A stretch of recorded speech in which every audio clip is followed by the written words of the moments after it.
हवेली में, यानी कि लास्ट हवेली में जो मैं आपको विजिट करवाना चाह रही थी। और इस हवेली के अंदर बहुत सारे राज दफन है, क्योंकि देखो फर्स्ट ऑफ ऑल वो जो आप सामने कॉर्नर वाला रूम देख रहे हो, उस रूम में हम सब भाई बहनों का बचपन बीता हुआ है। यानी कि हम यहाँ पर एज ए रेंट पेयर यानी कि किराएदार के रूप में रहा करते थे। और हमारे मकान मालिक तो जयपुर रहते थे, मतलब कि जो वही सेम मणिपुर के लोग जो बाहर रहकर कमाते थे, ये उनकी हवेली है।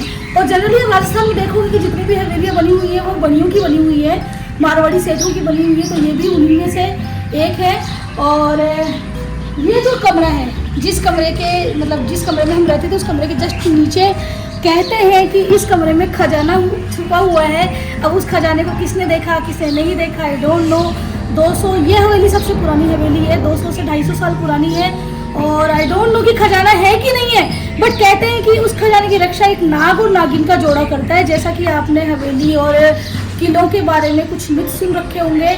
अब देखो एक कमरा खुला तो है नहीं कई सालों से, अब जीव जानवर होना तो एकदम बट ऑब्वियस सी बात है, बट फिर भी ऐसे मिथ में जोड़े रखते हैं गांव की परंपराओं से कि कोई कमरे में अनाधिकृत प्रवेश ना कर सके, इसलिए उन मिथ को जोड़ दिया गया था। और आप उस हवेली की तरह यहाँ पर भी देख सकते हो कि बहुत सारे कमरे बने हुए हैं, और वही सेम यहाँ पर भी वही लकड़ी के दरवाजे हैं, वही चूने पत्थर का बना हुआ है।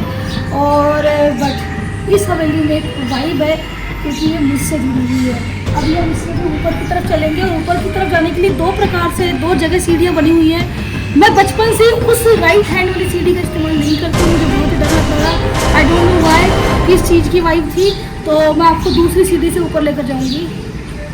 मेरे साथ है मेरे बचपन के, मतलब एक क्या बोलूँ, बड़े भाई समान, मतलब कि इन्होंने हमें गोद में खिलाया हुआ है, दिनेश भैया, जो कि इस नीचे वाले पोर्शन में रहा करते थे और हम ऊपर वाले पोर्शन में रहा करते थे। लेकिन मैं अपनी मम्मी पापा से ज़्यादा इनके पास में रहा करती थी। और I will not tell you कि इन्होंने मेरे और शेफाली के 2 नाम भी निकाले हुए थे, बट वो आपको नहीं बताऊंगी वरना आप चिढ़ाने लग जाओगे। ये भैया नाम निकालने में बहुत ही माहिर इंसान है, इन्होंने गाँव के पता नहीं कितने बच्चों को उपनाम दे रखे हैं। सो हवेली के बारे में कुछ भैया देखिए क्या बताते हैं। देखो ये तो मैं हमारा पैदाइश यही से है, जन्म भी यही हुआ था। और हमारी दादी कहा करती थी कि वो आई थी शादी होने के बाद में, तो बचपन में शादी हुई थी दादी की भी, तो वो भी यहीं पे देखा है। दादी की एज हुई थी 95, उसके बाद में दादी को एक्सपायर हुए 12 साल हो गए। तब से दादी बोलती थी, मेरी सास ने भी ये बोला था कि ऐसी कैसी देख रही हुई भी नहीं है। तो ये करीबन एवरेज जहाँ पे लिखावट थी इस पर हमने उस पर कलर वगैरह कर दिए थे, वो तो मिट गई। बाकी बताया जाता है कि 250 से 300 साल पुरानी है, क्योंकि गांव में एक मंदिर है, तो वहाँ पे गुरु महाराज है, उनकी जो उनका पादुकला है, चरण पादुका है ना, उन पे उनकी वो लिखा हुआ है लिखावट। उसके हिसाब से जब वो महाराज थे गुरु महाराज, उनके टाइम से पहले, उनके टाइम में ही ये हवेली बनी थी। वो उनके लिए एक अलग कुटिया बनाई गई थी, ये हवेली अलग बनी थी, तब से ये हवेली बनी हुई है। हमारे तो दादाजी भी यहीं पे थे। हाँ, 250-300 से कम नहीं है। और ये चूने पत्थर का बना हुआ है, और उस जमाने में इतनी हाइट का मकान जो आज 10, 10, 10, 11 फीट का बनाया जाता है, उसी समय बन गए थे। कमरे बहुत बड़े बड़े हैं, इसमें कमरे भी बड़े हैं, उस हवेली से ज्यादा बड़े हैं। और दूसरा एक और फैक्ट मेरे पापा ने बताया कि गांव में कोई भी व्यक्ति आता था, अब आज के ज़माने में तो गेस्ट हाउस और धर्मशाला की सुविधाएं होती हैं। हाँ। पापा कहते थे कि कहते थे क्या, पापा ने कल ही कहा है कि जब भी कोई व्यक्ति इस गांव में आता था तो उसको रुकने के लिए सोचने की जरूरत नहीं थी कि मैं कहाँ पर रुकूं। तो यहाँ पर आप देख सकते हो, there are lot of rooms, बहुत नंबर ऑफ रूम्स है, तो कोई भी व्यक्ति यहाँ पर आकर रुक सकता था। यानी कि जो सहयोग की भावना थी वो उस जमाने के लोगों में इतनी ज़्यादा प्रबल थी। अगर हमको उनसे 2-3 चीज़ें भी सीखने को मिल जाए तो हम आज के ज़माने में भी ये जो जॉइंट फैमिली से न्यूक्लियर फैमिलीज की ओर जा रहे हैं, हम बचा सकते हैं। और हम वही सेम कल्चर, वही सेम वैल्यूज़ हमारे फ्यूचर जनरेशन में इनकलकेट कर सकते हैं, जो शायद मैं कहूँ इस नई जो टेक्नोलॉजी है, आई थिंक मोबाइल फ़ोन्स, उसने हमको शायद बहुत हद तक बर्बाद भी किया है। तो don't get offend, but I personally feel कि कहीं ना कहीं हम जो कनेक्शन फील करते थे हमारे घर से, हमारे कल्चर से, हमारी वैल्यूज से, वो हम खोते जा रहे हैं। क्योंकि पहले हमें पता ही नहीं था कि फ़ोन होते क्या है, हम तो इतना खेलते थे। ये भैया गवाह है इन चीज़ों की कि हमारा पूरा दिन पता नहीं कैसे टाइम पास होता था। यही पता नहीं क्या क्या हम खेलते थे। सो अभी मैं आपको ऊपर लेकर चलती हूँ, चले मेरे साथ। तो जिस सीढ़ी से मुझे थोड़ा कम डर लगता है, कम डर नहीं लगता है ऊपर सीढ़ियों पर, जिससे मैं चलती हूँ, उन वाली सीढ़ियों का इस्तेमाल मैंने कभी नहीं किया। मैंने क्यों नहीं किया है वो तो मुझे भी नहीं मालूम, और आज भी पता नहीं कैसा ही एक अननोन फियर है मेरे मन के अंदर। अभी ये छत तो पूरी डेस्ट्रॉय हो चुकी है।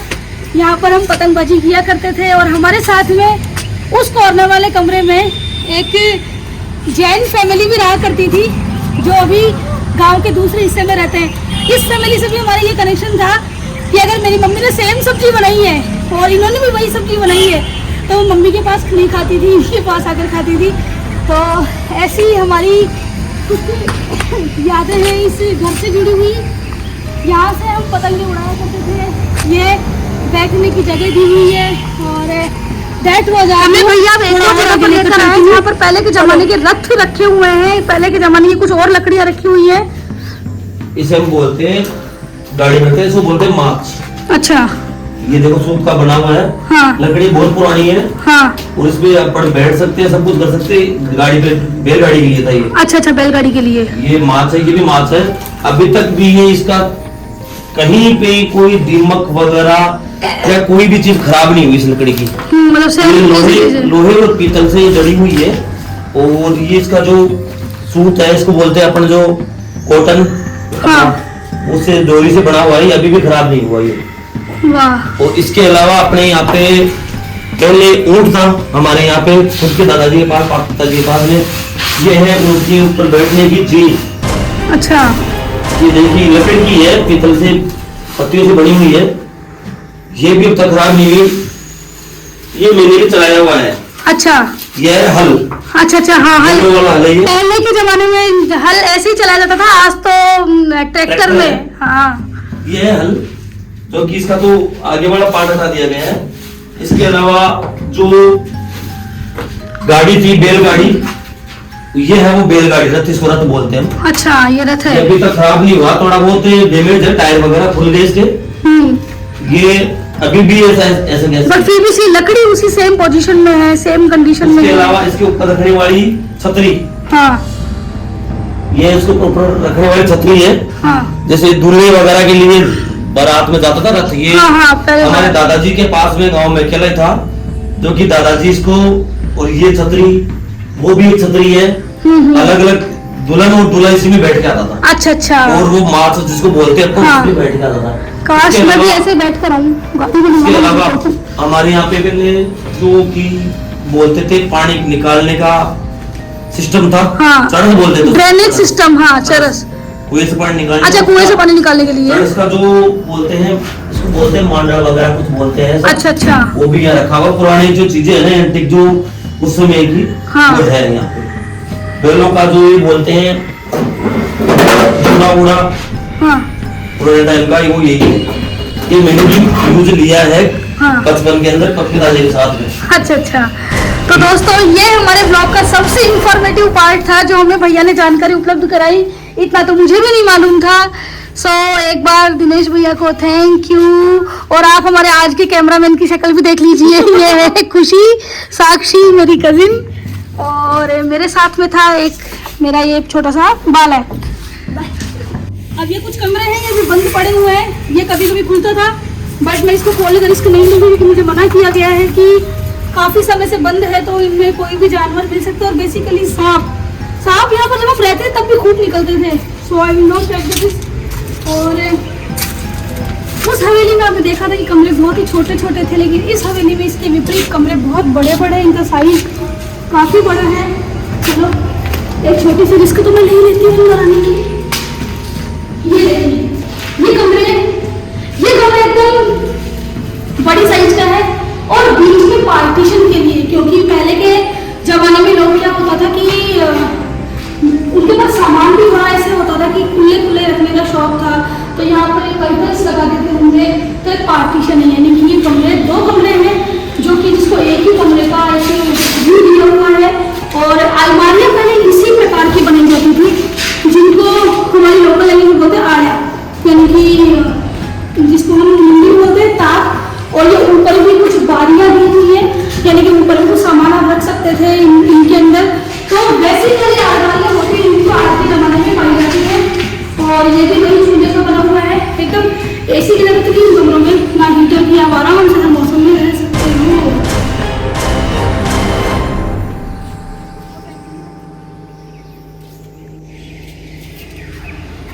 आपने पेंटिंग देखी, ये पेंटिंग हर दीवार पर की हुई है। अभी तो खैर कुछ कुछ पर से गायब हो चुकी है, लेकिन फिर भी आप देख सकते हैं कि ये पेंटिंग में पता नहीं कौन सी टाइप का कलर यूज किया हुआ है कि आज दिन तक उसी अवस्था में मौजूद है। तो ये चीज दिखाती है कि पहले के जमाने के लोग हर चीज में ही हम लोगों से कितना ज्यादा आगे थे। और अभी इस हवेली वाले हमारे व्लॉग को मैं सोचती हूँ कि आपको बहुत मजे आए होंगे। मुझे जहाँ तक लग रहा है, मेरे को लग रहा है कि विलेज लाइफ वाला आपको ज्यादा अच्छा लग रहा है। तो अभी कुछ और चीजें देख सकते हो, आपको तो नहीं मालूम होगा कि क्या है, मुझे भी नहीं मालूम है।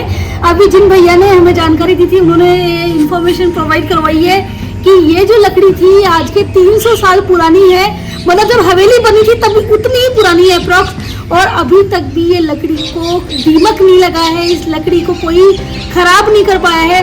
तो आप देखिए, ऐसी पता नहीं पेड़ भी उस जमाने में कौन सी कैटेगरी के होते थे कि इनकी लकड़ी खराब नहीं हो रही। और इनका इस्तेमाल किया जाता था बैल या फिर घोड़ों को बांधने के लिए, और ऐसे जगह जगह पर लगे हुए हैं। एक तो यहाँ लगा हुआ है, एक उस साइड में लगा हुआ है, और एक मेरे इस साइड में भी लगा हुआ है। सो गांव की इस रिच टेक्नोलॉजी के बारे में मैं तो क्या ही बताऊं, आप स्वयं देख लीजिए। उस हवेली में हमने चिमनी देखी थी, इस हवेली में हमने ये देख लिया, ये चूने मिट्टी के घर देख लिए, जहाँ प्राकृतिक रूप से आप हर मौसम का आनंद लीजिए उसी रूप में। मतलब कि ना आपको सर्दी में ज़्यादा सर्दी फील होगी, ना गर्मी में गर्मी फील होगी, और आप आराम से मजे से रहेंगे। चूने से ये बोलते इसको पहले गरट का चूना, जो पहले चूने की पिसाई होती थी, उसमें एक कीड़ा ना लगे चूने में, इसलिए मेथी मिलाई जाती थी पहले। उसमें कैल्शियम भी होता था। मेथी, उसके साथ में गुड़, और गुड़ के साथ में जो ये चूना पत्थर, हाँ, उसको पकाया जाता था। तो भैया अगर बच्चा ये चूना खा ले तो कोई नुकसान वाली बात नहीं है? नहीं, ये चूना ही न्यूट्रिशियस है, ये मतलब ये प्रॉपर फूड है, आप इसको खा भी सकते हो, कोई नुकसान नहीं है इसको। सही है फिर तो, पूरी कैल्शियम की मात्रा पूरी करता है ये। वाह।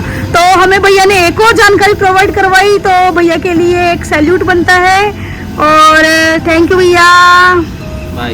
ये वो कमरा है जिससे मेरी यादें जुड़ी हुई है। लकीली अनफॉर्चुनेटली इस पर लॉक लगा हुआ है, वरना मैं अंदर जाकर जरूर देखती, मैं रिस्क जरूर लेती। हमारा कमरा बहुत बड़ा था, वही सेम वैसा ही पार्टीशन हुआ हुआ था, और शायद इन कमरों में सबसे बड़ा कमरा हमारा ही था, जिसमें हमारा बचपन गुजरा है। बट हम अभी इसको खोल नहीं सकते हैं। बाकी मेरे को लगता है कि आपको इन विलेज लाइफ वाले ब्लॉग्स में काफ़ी मज़े आ रहे होंगे, इंटरेस्टिंग लग रहा होगा, क्योंकि मैं आपको गांव की छोटी छोटी चीज़ों के बारे में बता रही हूँ। पहले आपको एक सिंपल विलेज लाइफ दिखाई, डेली रूटीन वाली, फिर आपको मैंने छान छप्पल वाली ज़िंदगी दिखाई, फिर आपको मैंने गाँव का एक भोजन वाला दिखाया कि बाजरे की रोटी और फली की सब्जी वाला, और अभी मेरा चौथा ब्लॉग है जो गाँव की हवेलियों पर है। सो आप ऐसे ब्लॉग्स के लिए और बने रहिए। और मैं जाना तो नहीं चाहती इस हवेली से कहीं, मतलब मेरा मन नहीं लग रहा है कहीं जाने का, बट हमें जाना पड़ेगा और ब्लॉग का एंड भी करना पड़ेगा। बट इतना सा मैं कहना चाहूँगी कि कहीं पर भी अगर आपको हमारी ये समृद्ध परंपराएं मिले, रिच, अगर आपको कहीं पर भी रिच ट्रेडिशन आपको मिलता है, तो वहाँ पर आप ज़रूर विजिट कीजिए और फील कीजिए उस जगह को, उन लोगों को जिन्होंने हमारे लिए इतनी समृद्ध विरासत छोड़ी है। इतनी, मतलब कि उस ज़माने में वो लोग पढ़े लिखे नहीं होते थे, इसके बावजूद भी घर कौन सी टेक्निक से बनाना है, घर में मटेरियल कौन सा यूज़ करना है, इनमें कलाकृतियाँ कैसे करनी है, जो कि एक दूसरे से हमको जॉइंट रखती थी। So thank you for watching and like, share and subscribe. Bye bye. देखो, ये एक छोटा सा गेट लगा हुआ होता था, अभी फाइनली मैं आपको बार बार बोल दिया था, फाइनल अब बोलूँगी, छोटा सा गेट लगा हुआ होता था, क्योंकि ऑल द टाइम पूरा गेट हम खोल नहीं सकते, तो एक छोटे गेट से ही एंट्री और एग्जिट होता था। पहले तो हमारी बहुत अच्छी प्रैक्टिस थी निकलने और आने की, लेकिन अभी थोड़ा सा प्रैक्टिस से हम दूर है। तो ये देखिए, ये गेट का मुझे बहुत फाइनली आपको हवेली के दर्शन कराने के बाद में मैं गोपीनाथ जी के दर्शन करा देती हूँ। ये गोपीनाथ जी का मंदिर है जो कि स्वयं 400 साल पुराना है। तो आप इनके दर्शन करने के बाद ही वीडियो का एंड कीजिए।